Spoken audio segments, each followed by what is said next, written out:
बोलिए सच्चे दरबार की जय हो। तो आइए सूत जी कहते हैं महाराज सोनकादि ऋषियों ने प्रश्न किया कि महाराज राजा शांतनु का गंगा जी के साथ में विवाह कैसे हुआ था और भीष्म जी की उत्पत्ति कैसे हुई, ये भी आप हमें बताइए। आपने बताया था ना पीछे कि महाराज शांतनु के 3 पुत्र थे, चित्रांगद, विचित्र वीर्य और एक भीष्म भी थे। ये भीष्म किसके पुत्र थे महाराज? और गंगा के पुत्र थे, लेकिन गंगा के साथ में विवाह कैसे हुआ था ये भी बताइए। तो सूत जी कहते हैं सोनकादि ऋषियों, ये बड़ा ही पावन ये कथा है और जो इंसान ये गंगा मैया की जो कथा को सुन लेता है वो करोड़ों जन्मों के किए हुए पाप उनके पल भर में नष्ट हो जाते हैं, पाप धुल जाते हैं जो गंगा मैया के विवाह की कथा को श्रवण पान कर लेता है। बोलिए सच्चे दरबार की। तो ध्यान से सुनिए इस कथा को। सूत जी बताते हैं कि एक महाभीष नाम के एक राजा थे, महाभीष, और वो इतने बलशाली राजा थे, इतने धर्मात्मा राजा थे, ब्राह्मणों का इज्जत मान सम्मान करने वाले, ऋषियों की पूजा करने वाले, धर्म के कार्य करने वाले और पूरी अपनी प्रजा का पालन करने वाले थे महाराज। उन्होंने हजारों अश्वमेध यज्ञ किए और करोड़ों यज्ञ करने के बावजूद जो इस पृथ्वी पर 100 के बाद 101 यज्ञ पूरे कर लेता है ना, उसको स्वर्ग लोक की प्राप्ति होती है। 101 यज्ञ जो पूरे कर देता है। तो हजारों अश्वमेध यज्ञ करने के बाद महाभीष नाम के राजा स्वर्ग लोक में चले गए।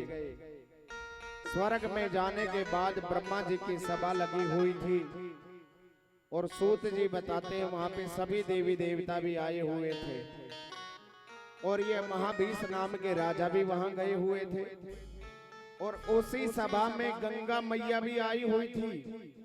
देवियों में श्रेष्ठ, नदियों में श्रेष्ठ गंगा जी, लेकिन गंगा जी बड़ी सुंदर हैं, रूपवती हैं और बड़ी मोहिनी सूरत है माँ भगवती गंगा की। तो एक दिन क्या हुआ, पवन देव, जैसे ही पवन देव ने हवा चलाई, हवा चलने के कारण में माँ गंगा मैया का जो वस्त्र था वो उड़ गया। सभी देवता तो नीचे गर्दन करके खड़े रहे, उन्होंने ऊपर झांके भी नहीं देखा, लेकिन जो ये महाभीष नाम का राजा था ये गंगा जी की तरफ ही देखने लग गए और आपस में गंगा जी के ऊपर आसक्त हो गया और गंगा जी भी प्रेम मोहित हो गई उस राजा के ऊपर। जब आपस में प्रेम से देखने लग गए, उनको शुद्ध बुद्ध भूल गई कि हम ब्रह्मा जी की सभा में खड़े हैं। तो ब्रह्मा जी कुछ देर तो देखते रहे कि ये नजर हटाएंगे कि नहीं हटाएंगे। जब वो आपस में ही देखते रहे, प्रेम करते रहे महाराज, तो ब्रह्मा जी ने श्राप दे दिया कि जाओ तुम दोनों पृथ्वी पे चले जाओ और पृथ्वी पे बहुत समय तक सुख नहीं मिलेगा पर दुख जरूर मिलता रहेगा। बहुत समय तक जीवन व्यतीत करने के बाद जब कोई अच्छा कर्म करके, पुण्य कर्म करके आओगे, तब दोबारा से तुम्हें स्वर्ग लोक की प्राप्ति होगी। बोलिए सच्चे दरबार की। तो श्राप की बात सुनते ही वो दोनों के दोनों, गंगा मैया भी और महाराज महाभीष नाम के राजा भी जल्दी ही वहां से चल पड़े। महाभीष ने देखा कि मुझे अब मृत्यु लोक में वापस फिर जाना पड़ेगा। बताओ, इतनी बड़ी तपस्या करके, इतने हजारों यज्ञ करके बड़ी मुश्किल से तो स्वर्ग मिला था, अब वो भी 1 मिनट में करे कराएगा, सारा पानी फिर गया। अब दोबारा फिर मृत्यु लोक में जाना पड़ गया। अब मैं जाऊं तो किसके घर जाऊं? ऐसा कौन धर्मात्मा राजा है जिसके घर में जन्म लूं? तो उन्होंने देखा कि आजकल महाराज प्रतीप नाम के एक राजा है और वो बड़े धर्मात्मा राजा हैं, उनके घर में जाके जन्म लूंगा। तो वो उन्होंने उनके घर में जाने का निश्चय कर लिया और उधर से गंगा जी ब्रह्मलोक से जैसे ही आ रही थी, इसी बीच में क्या हुआ, 8 वसु अपनी पत्नियों के साथ में वशिष्ठ जी के पास में चले गए। महाराज कंसल जी वशिष्ठ जी के आश्रम पर अपनी पत्नियों को लेकर वो 8 वसु, लेकिन वशिष्ठ जी ने उनका स्वागत किया, भोजन करवाया, आतिथ्य सत्कार किया, लेकिन भोजन इतना स्वादिष्ट था कि लोग उंगलियां चाटते रह गए, वे 8 वसु और उनकी पत्नियां। कारण क्या था? जो वशिष्ठ जी के आश्रम में जो गौ माता थी ना, नंदनी गौ, उसी की कृपा थी कि वो जितने भी कोई भी अतिथि आता था, जितना मर्जी भोजन तैयार करवा लो उतना ही भोजन तैयार हो जाता था नंदनी गौ माता की कृपा से। और 56 प्रकार के भोग बन जाते थे नंदनी गौ माता की कृपा से। लेकिन उन्होंने भोजन किया, 8 वसुओं ने और उनकी पत्नियों ने भी भोजन किया। और वशिष्ठ जी उन वसुओं के लिए फल फूल लेने के लिए जंगल में गए। इतनी देर में जो देव नाम के वसु थे ना, देव नाम के, उनकी पत्नी कहने लगी, महाराज ये इतना स्वादिष्ट भोजन कैसे बना और ये कहां से आया है? तो देव नाम के वसु ने कहा कि वशिष्ठ महाराज के आश्रम पर जो ये गौ माता बंधी हुई है ना, ये गौ माता की कृपा से ही 56 प्रकार के भोग बन के आए हैं। और इस गौ माता के दूध में इतनी ताकत है, इतनी पावर है कि जो इस नंदनी गौ का दूध पी लेता है ना, वो कभी भी रोगी नहीं होता, बीमार नहीं पड़ता हमेशा, और बूढ़ा भी नहीं होता, वो जवान बना रहता है और 10,000 वर्ष तक उसकी आयु बढ़ जाती है। इतनी कृपा है इस नंदनी गौ की। तो जो देव नाम के जो वसु थे वो हाथ जोड़कर उनकी पत्नी कहने लगी, महाराज मेरी बात मानो तो मैं एक बात कहूं। बोले हाँ बताइए देवी। कहते हैं, महाराज आप ये नंदनी गौ मेरी एक सहेली है मृत्युलोक में, मेरी एक सहेली है, वो बड़ी बीमार रहती है, क्यों ना इस नंदनी गौ को यहाँ से ले चलते हैं और हम भी दूध पिएंगे इसका और हमेशा जवान बने रहेंगे, और अपनी सहेली को भी पिलाऊंगी तो वो भी स्वस्थ हो जाएगी, वो भी जवान हो जाएगी। महाराज इसलिए इसको ले चलो। देखिए कंसल साहब, हर बात अपनी पत्नी की नहीं माननी चाहिए। हर बात कुछ कुछ तो मानो, लेकिन सारी बातें भी नहीं माननी चाहिए। कई बार गलत पहले सोचना चाहिए कि ये बात सही कह रही है कि गलत कह रही है, पहले उसका चिंतन करना चाहिए। बिना विचारे सो करे सो पाछे पछताए, और काम बिगाड़े आपनो जग में होत हंसाए। बिना सोचे समझे सारी बातें नहीं माननी चाहिए। पत्नी की भी बात मानो जरूर, पहले ये देखना चाहिए, उसका चिंतन करना चाहिए कि पत्नी बात शास्त्र की कह रही है, धर्म की बात कह रही है या नहीं। पत्नी के प्रेम में इतना भी अंधा नहीं होना चाहिए कि हर बात आंख मीच के जो वो कहे वो ही चलती रहे। तो महाराज तो देव नाम के जो वसु थे, उनकी पत्नी कहती है, महाराज नंदनी गौ को ले चलिए। देव महाराज कहने लगे, रे देवी ये क्या कह रही हो तुम? ये वशिष्ठ जी की गाय है या आश्रम पे रहती है, यहाँ पे भी अतिथि लोग आते रहते हैं, क्या करेगी तू? बोले नहीं नहीं महाराज मेरी इच्छा है, इसको लेके चलो। बोले नहीं नहीं, वशिष्ठ जी क्रोधित हो जाएंगे, गुस्सा हो जाएंगे। बोले नहीं महाराज, चाहे कैसे भी करो। बोले वशिष्ठ जी तो ये गऊ देंगे नहीं। तो महाराज बोले चोरी करके ले चलो। फिर देखो पत्नियां चोरी भी करवा देती हैं, तो चोरी करके लेके चलो महाराज, पर कैसे भी करो, मुझे ये गऊ चाहिए बस। तो देव नाम के उन वसुओं ने, 8 वसुओं ने गऊ माता को चोरी कर लिया और वशिष्ठ जी के आश्रम से वो गौ माता चोरी करके जैसे ही ले चलने लगे, बीच रास्ते में इतनी देर में आश्रम में वशिष्ठ जी पहुंच गए फल फूल लेकर। वशिष्ठ जी ने देखा कि आश्रम में गौ माता तो है ही नहीं। तो महाराज वशिष्ठ जी ने इधर उधर देखा कि कहीं गई होगी, लेकिन पूछा किसी से कि गऊ देखी है क्या? बोले नहीं महाराज, किसी ने नहीं देखी। तब ध्यान लगा के देखा वशिष्ठ जी ने कि ये जो गौ माता है ये तो वसुओं ने चुरा ली है, जो अभी आए थे यहाँ पर। तो वशिष्ठ जी पहुंच गए जहां से वो गऊ ले जा रहे थे, बीच रास्ते में वहीं प्रकट हो गए वशिष्ठ जी। बोल रहे मूर्खों, तुम चोरों की तरह मनुष्यों की भांति ये कार्य कर रहे हो? देवता लोग होकर भी तुम्हें जरा भी शर्म नहीं आई?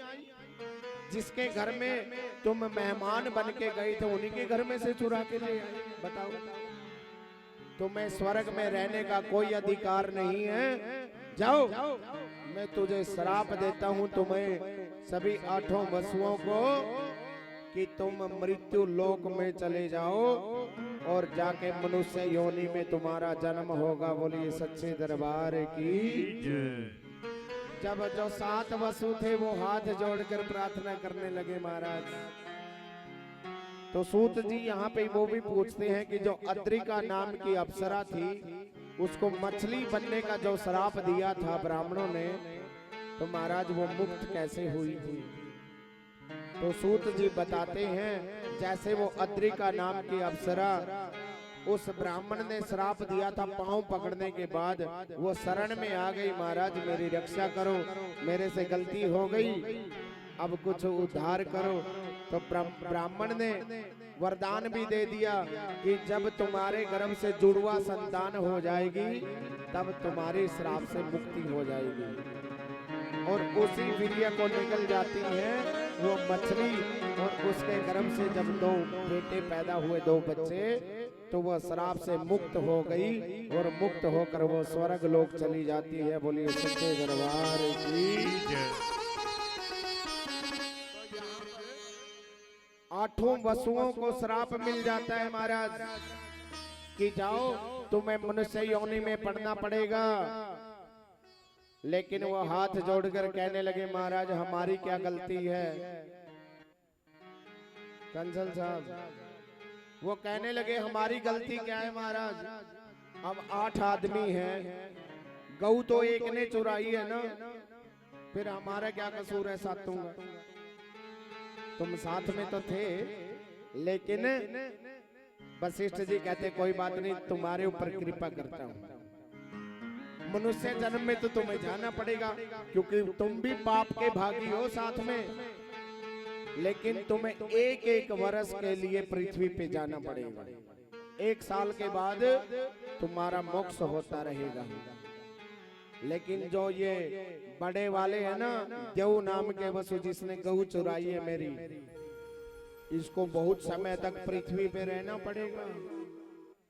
पर ये ना पत्नी सुख मिलेगा इसको और ना ही राज्य सुख मिलेगा इसको, और पल पल ये दुखी भी रहेगा, अनाचार भी रहेगा। इसके देखते सार इसकी आंखों के सामने पाप भी होता रहेगा, पर ये रोक नहीं पाएगा किसी को भी। तो महाराज 8 वसुओं को श्राप दे दिया कि जाओ तुम मनुष्य योनि में चले जाओ। और उधर से गंगा मैया आ रही थी, वो गंगा मैया से हाथ जोड़ करके प्रार्थना करने लगे वो 8 वसु की, हे माँ, हे गंगा मैया हमारे ऊपर कृपा करो माँ, आप ऐसा करो मृत्यु लोक में एक संतनु नाम के राजा होंगे, उनसे तुम विवाह कर लो जाकर, और हमें 8 वसुओं को तुम जन्म देती रहना, और जो भी बच्चा जन्म लेता रहेगा उसी को जन्म लेते ही गंगा जी में प्रवाहित करते रहना। 1-1 वर्ष तक हमारा श्राप भी पूरा हो जाएगा और मनुष्य जन्म भी हमें मिल जाएगा। बोलिए सच्चे दरबार की जय हो। उधर राजा प्रदीप के घर में महाराज संतनु का जन्म हो जाता है, और उधर से गंगा मैया भी पृथ्वी लोक पे आ जाती हैं, भूलोक में, और उन 8 वसुओं को वरदान दे देती है कि मैं तुम्हारी इच्छा पूरी करूंगी। तो महाराज प्रदीप नाम के एक राजा बड़े तपस्वी थे, बड़े धर्मात्मा थे, गंगा जी के किनारे तपस्या कर रहे थे, और एक सुंदर रूपवती एक स्त्री आकर राजा की दाहिनी जंघा पर बैठ जाती है। राजा ने पूछा, अरे रूपवती है, देवी है, कल्याणी, आप कौन हो, और जो ऐसे बिना बताई ही मेरी जंघा के ऊपर आकर तुम बैठ गई हो? तो उसने कहा, महाराज मैं आपकी जंघा के ऊपर आकर बैठ गई हूं तो मुझे स्वीकार कर लो, पत्नी बना लो। तो उन्होंने कहा कि जो दाहिनी जंघा होती है वो तो बेटा बेटियों का स्थान होता है, इसलिए मैं आपको पत्नी रूप में स्वीकार नहीं कर सकता, लेकिन हाँ पुत्र वधू के रूप में मैं तुझे स्वीकार कर सकता हूँ। मेरा बेटा जब होगा ना, मेरे बेटे की तुम पत्नी बन जाना, तब मेरे घर में आप आकर जरूर रहिएगा। तो वो स्त्री, वो गंगा, वो वापस चली जाती है। और जब महाराज प्रदीप के घर में महाराज शांतनु का जन्म हो जाता है और शांतनु महाराज बड़े हो जाते हैं, तब शांतनु को वही जंगल वाली घटना सुनाई कि एक कन्या तुम्हारा इंतजार करती है, कर रही है, अगर वो तुम्हारे पास में आकर विवाह की याचना करे तो मना मत कर देना, ये ऐसी मेरी आज्ञा है। तो महाराज शांतनु जी आज शिकार खेलते खेलते जंगल में चले जाते हैं, और जंगल में जाते जाते गंगा जी के किनारे आ जाते हैं। गंगा जी के किनारे जैसे ही आए हैं, महाराज एक सुंदर रूपवती, बिल्कुल अप्सराओं से भी सुंदर माँ गंगा कन्या के रूप में, एक सुंदर कन्या के रूप में वहां पर टहल रही हैं, और महाराज शांतनु की नजर उस गंगा जी पे पड़ जाती है। लेकिन शांतनु को पता नहीं है पिछले जन्म का कि हमें स्वर्ग लोक में श्राप मिला था, लेकिन गंगा जी इस बात को जरूर जानती है कि ये वही राजा हैं जिनसे प्रेम हो गया था स्वर्ग लोक में, इसी के कारण श्राप मिला था।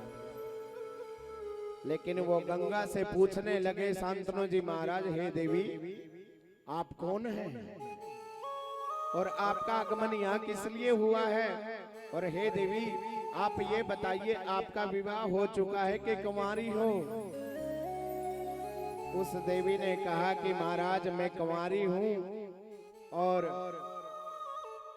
मैं इस किनारे पर ही रहती हूँ, जंगल में ही रहती हूँ, अकेली ही रहती हूँ महाराज, बस टहलने के लिए आई हुई हूँ। तो महाराज शांतनु कहने लगे कि देवी मैं तुमसे विवाह करना चाहता हूँ, अगर तुम्हारे मन में भी इच्छा हो विवाह करने की तो मैं बड़ा प्रसन्न आपको रखूंगा, आपका दास बनकर रहूंगा। हे देवी आप मुझसे विवाह कर लीजिए। गंगा मैया कहने लगी कि मैं विवाह तो कर लूंगी, पर मेरी एक शर्त है, मेरी एक शर्त है। क्या शर्त है? कि मैं विवाह करके आपके घर में जब तक भी रहूंगी तब तक, चाहे मैं अच्छा कार्य करूं या मैं बुरा कार्य करूं, तो आप मेरे को कभी रोकोगे नहीं, टोकोगे नहीं, कभी मेरे ऊपर क्रोध नहीं करोगे और कभी मेरे को कोई भी कार्य करने के लिए जिस दिन आपने रोक दिया, हे राजा, मैं आपका त्याग करके चली जाऊंगी। जिस दिन भी आपने मेरे को रोक दिया ना, उसी दिन त्याग करके चली जाऊंगी। और जिस दिन गुस्से में आ गए ना, क्रोध कर लिया, उस दिन भी छोड़ के भाग जाऊंगे, आपको चली जाऊंगी। हाँ, तो महाराज आज माता गंगा की सारी बातें वचन स्वीकार कर लिए महाराज शांतनु ने। और शांतनु माँ गंगा के प्रेम में इतने फंस गए, राजपाट करना भूल गए, हजारों वर्षों तक विहार करते रहे गंगा मैया के साथ। और सूत जी बताते हैं कि कई वर्षों के बाद जब पहला पुत्र उत्पन्न हुआ, पहले बेटे को जन्म देते ही गंगा मैया क्या करती है, उस बेटे को लता पताओं में लपेट के गंगा जी में फेंक देती है, बहा देती है, और वो बच्चा मर जाता है। महाराज शांतनु को बड़ा कष्ट होता है कि एक ही बेटा पैदा हुआ था। देखो, दिल में खुशी हुई थी कि बेटा पैदा हुआ है, और वो बेटा पत्नी ने जीते जी मार दिया। लेकिन वचनबद्ध है महाराज शांतनु, कुछ कह भी नहीं सकते, कोई बात नहीं, भगवान और देगा। जैसे ही अगले वर्ष में फिर एक बेटा उत्पन्न हुआ, वो भी गंगा मैया ने ठाकर गंगा में बहा दिया, उसको भी, वो भी मर गया।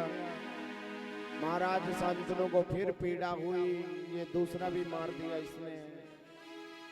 फिर अगले वर्ष में तीसरा बेटा फिर पैदा हुआ, उस तीसरे को भी गंगा मैया ने फिर गंगा में बहा दिया, वो भी मर गया।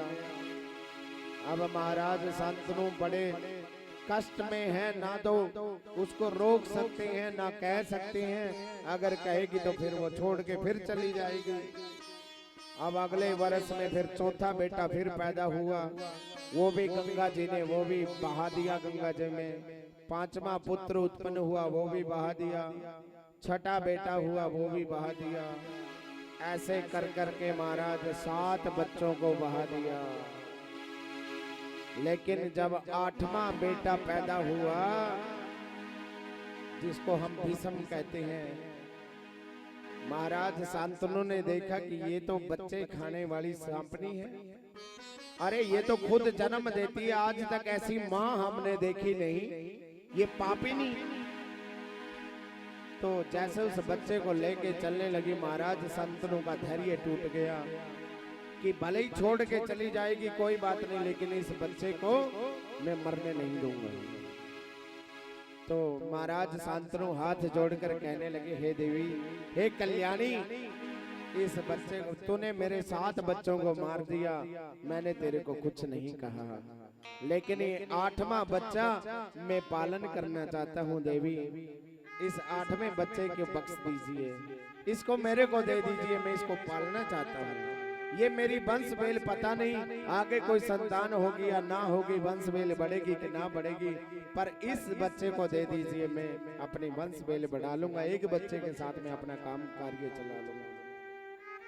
लेकिन माँ गंगा कहती है कि हे महाराज, हे राजा, आपने मेरे वचन को तोड़ दिया है, इसलिए आज से मैं तेरा परित्याग करके जा रही हूँ।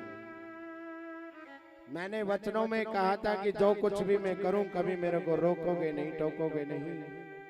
और जैसे उस बच्चे को लेकर चलने लगे, महाराज शांतनु कहने लगे, हे पापिनी, मैंने आज तक ऐसी माँ नहीं देखी जो तुम ये बच्चों को मार रही हो। तो कोई भी माँ अपने बच्चों को कभी मारना नहीं चाहती, और तुमने तो मेरे 7 बच्चों को मार दिया है। तब जाकर माँ गंगा कहती है कि हे राजा, ये तुम्हारा 8वां पुत्र, इसको मैं मारूंगी नहीं, पर इसका पालन पोषण करके जब ये बड़ा हो जाएगा, मैं तुम्हें ये वापस कर दूंगी। वापिस दे दूंगी, क्योंकि जब छोटा बच्चा होता है माँ के बिना नहीं रहता, इसलिए इसका पालन पोषण आप नहीं कर पाओगे। जब ये बड़ा पाल पलोस करके इसको पूरा परफेक्ट बना के वेद विद्या पढ़ा के तब मैं आपको सौंप दूंगी। और आप ये जानना चाहते हो ना, ये 7 बच्चों को मैंने क्यों मार दिया, जानना चाहते हो तो लो सुनो कि 8 वसु थे और उन्होंने गंगा मैया वशिष्ठ जी की नंदनी गांव को चुरा लिया था और इनको पृथ्वी लोक में 1-1 वर्ष आने के लिए श्राप मिला हुआ था। इसलिए मैंने इन 8 वसुओं के श्राप को पूरा किया है। 7 वसुओं को तो मैंने वापिस पहुंचा दिया है परम धाम को, स्वर्ग लोक में। अब ये 8वां वसु भीष्म के रूप में रहेगा। और क्या वरदान दिया था, क्या श्राप दिया था कि ना तो राज्य भोग पाएगा और ना ही विवाह सुख मिलेगा। पत्नी के कहने पर गऊ चुराई थी ना, अगले जन्म में पत्नी ही नहीं मिलेगी। और देखना आप पांडवों के ऊपर जब इतना अत्याचार करता है दुर्योधन, भीष्म पितामह चाहकर भी दुशासन साड़ी से खींच के लाता है द्रौपदी को, फिर भी बल तो है पर कुछ कर नहीं पा रहे। धृतराष्ट्र बात नहीं मानता और दुर्योधन को कह नहीं सकते, और फिर भी आंखों के आगे होते हुए बड़े बड़े पाप, बड़े बड़े चीजें देखते रहे भीष्म पितामह, और पल पल तड़पते भी रहे। महाराज तो उस बच्चे को ले गई माँ गंगा, और वो बच्चा पाल पोस कर बड़ा कर दिया और वशिष्ठ जी के आश्रम में छोड़ दिया। वशिष्ठ जी ने उनको धनुर्विद्या आदि वेद पाठ में पारंगत कर दिया। और महाराज एक दिन उसने क्या किया कि अपने तीरों के द्वारा गंगा मैया के जल के बहाव को रोक दिया है। और सभी राजा बड़े आश्चर्य में पड़ गए कि एक छोटे से बालक ने गंगा मैया के जल को रोक दिया है अपने तीरों के द्वारा। और जब महाराज शांतनु अपने पुत्र की चिंता करते करते करते करते कि पता नहीं मुझे मेरा पुत्र कब मिलेगा, शिकार खेलते खेलते वहीं पर चले जाते हैं जहां पर उनको गंगा मैया मिली थी। तो वहीं पर वो बच्चा भी मिल गया और उस बच्चे से पूछा कि तुम कौन हो और किसके बच्चे हो, किसके बेटा हो, आपका परिचय क्या है। वो बच्चा बताना ही वाला था, इतनी देर में वो गंगा मैया प्रकट हो जाती है। बोली सच्चे दरबार की जय हो। वो गंगा मैया बताती है कि हे महाराज, हे राजा, ये आपका ही पुत्र है और अब ये धनुष विद्या आदि में पारंगत हो गया है, वेद पाठ भी पढ़ चुका है। अब लो इस बच्चे को मैं आपको सौंपती हूँ, इस बच्चे को ले जाओ। तो महाराज शांतनु जी उस बच्चे को लेकर इतने आनंदित हो गए, उस बच्चे को साथ में ले आए और अपनी राजगद्दी पर उस बच्चे को बिठा दिया और उस बच्चे का नाम देवव्रत रखा गया। तो महाराज उस देवव्रत को बिठा दिया गद्दी पर और खुद महाराज शांतनु जी राज्य करने लगे और आराम से जीवन व्यतीत करने लगे।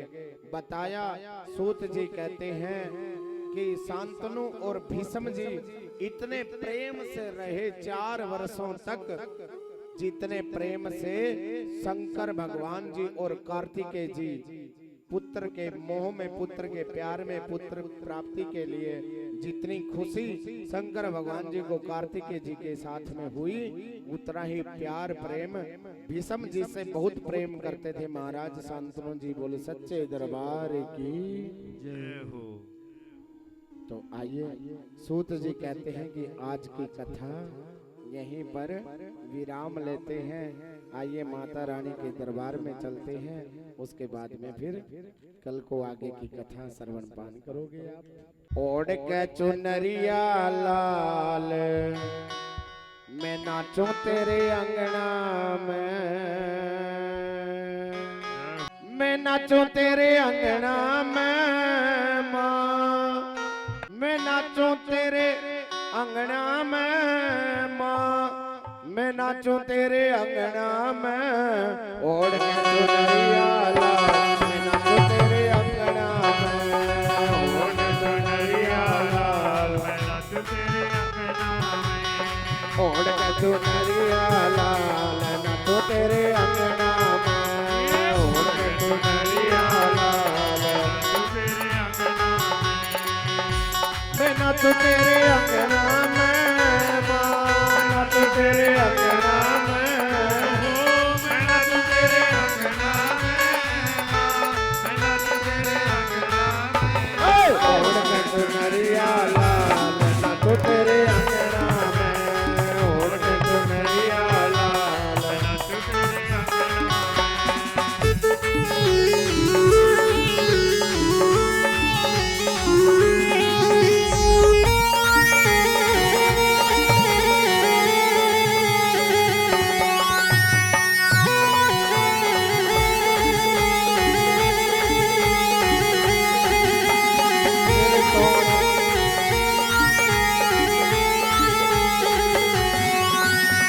सिर सोने का मुकुट विराजे, सिर सोने का मुकुट विराजे, सिर सोने का मुकुट विराजे, सिर सोने का मुकुट विराजे, कानों में माँ के कुंडल साजे, कानों में माँ के कुंडल साजे, कानों में माँ के कुंडल साजे, कानों में माँ के कुंडल साजे, साड़ी का रंग लाल, तेरे अंगना में ओढ़ के चुनरिया लाल, नाचूं तेरे अंगना में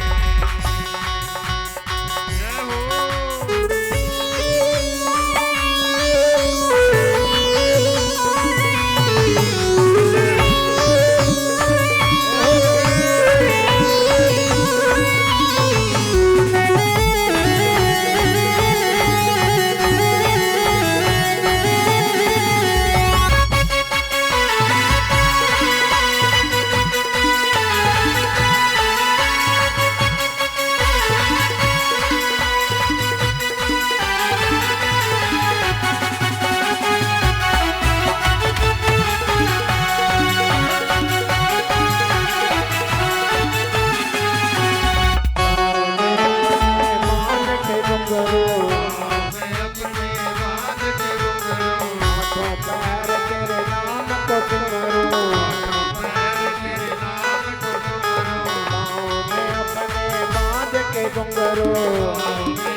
हाथों पैर तेरे नाम को सिमरो,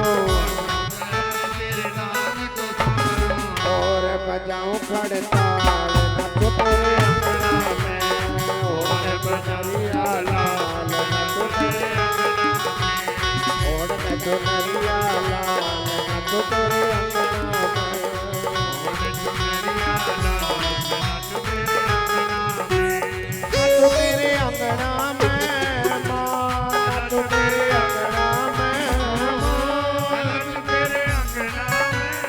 माँ, नाचूं तेरे अंगना में,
माँ तेरा रूप है काला, दुर्गा शक्ति तू ही जवाला, दुर्गा शक्ति तू ही जवाला, नाम पे जाऊं बलिहार, तू तेरे अंगना में, तू तेरे अंगना में,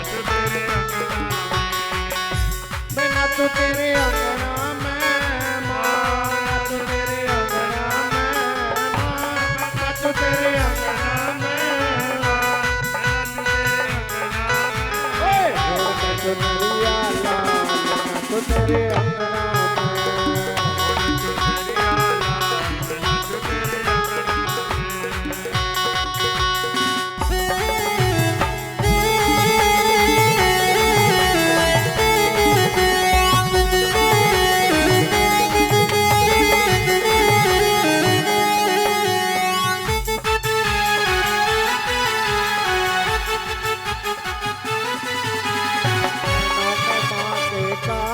साजे नैनों में मांगे काजल साजे, एक हाथ तेरे सोल विराजे, एक हाथ तेरे सोल विराजे, नैनों में मांगे काजल साजे, नैनों में मांगे काजल साजे, एक हाथ तेरे सोल विराजे, एक हाथ तेरे सोल विराजे, माँ चुनरी चुनरी चुनरी चुनरी करर कमाल,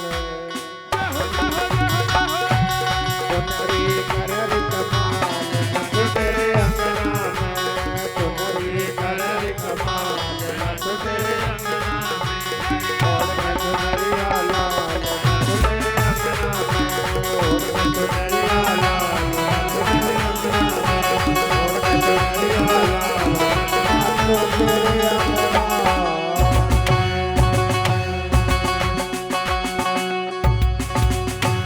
बोलिए सच्चे दरबार की जय हो, माँ के प्यार की जय हो, ब्राह्मणी मैया की जय हो। अब सभी भक्त खड़े होकर आरती करेंगे।